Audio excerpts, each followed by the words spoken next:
Hello and welcome to Planning by Design. In this video, we'll explain when you do and don't need planning permission for a log cabin.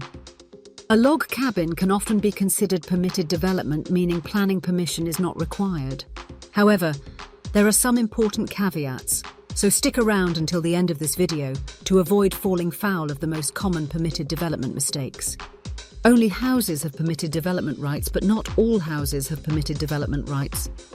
Flats, maisonettes, and commercial properties always need planning permission. Planning constraints such as conservation areas, listed buildings, World Heritage sites, areas of outstanding natural beauty, Article 4 directions, or even living under a flight path may limit or remove your permitted development rights. Any previous developments, even by a previous owner a long time ago, may have used some or all of your permitted development rights, meaning planning permission is required. Planning policies are also ever-changing. Even if your log cabin is permitted development today, the council can impose new planning constraints that remove your permitted development rights at any time in the future. This could result in a breach of planning and risk enforcement action. If an enforcement notice is issued and retrospective planning permission is refused, you would need to demolish the log cabin and restore the property back to its original state. If your house has permitted development rights and there are no hidden constraints that removed your PD rights, your log cabin may not need planning permission if it meets all of the following. The log cabin must be incidental to the enjoyment of the dwelling house, serving purposes such as a home office, gym, storage, or playroom.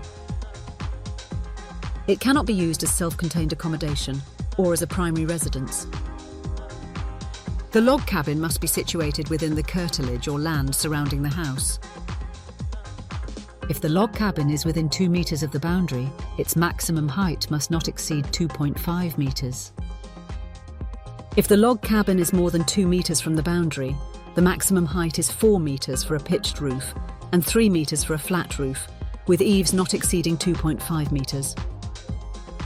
The log cabin, along with any other outbuildings, sheds and extensions, must not cover more than 50% of the total garden area. However, even if your log cabin meets these criteria, you may still need planning permission. For example, if there are hidden planning constraints, or your permitted development rights have been used up by previous developments.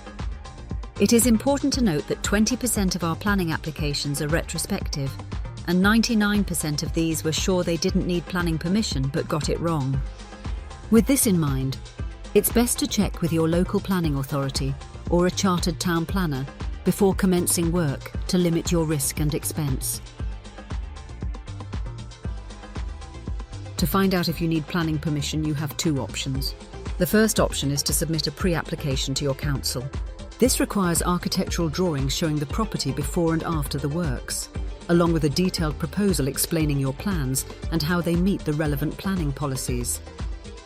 A pre-app costs up to £600 and typically takes 5 to 8 weeks for a response, though it's not a legal determination and doesn't guarantee approval. Alternatively, our town planners can provide a planning appraisal. We check the same planning policies, planning history, and planning constraints as the council, but without the need for architectural drawings or a detailed proposal. The advantage of a planning appraisal is you'll get the answers you need within a day, instead of waiting weeks. For anything likely to be considered permitted development, it is always recommended to obtain a lawful development certificate before commencing any works. A lawful development certificate is the only way to prove that your development is permitted development and does not need planning permission. It is also often required when selling or remortgaging your property to prove to buyers or lenders that all modifications are lawful. Without planning permission or a lawful development certificate, your log cabin may not increase the value of your property. By securing a lawful development certificate, you're investing in both the future security and potential value of your property. If you're considering building a log cabin and would like any help or advice, contact us for a free no-obligation consultation at www.planning-by-design.co.uk.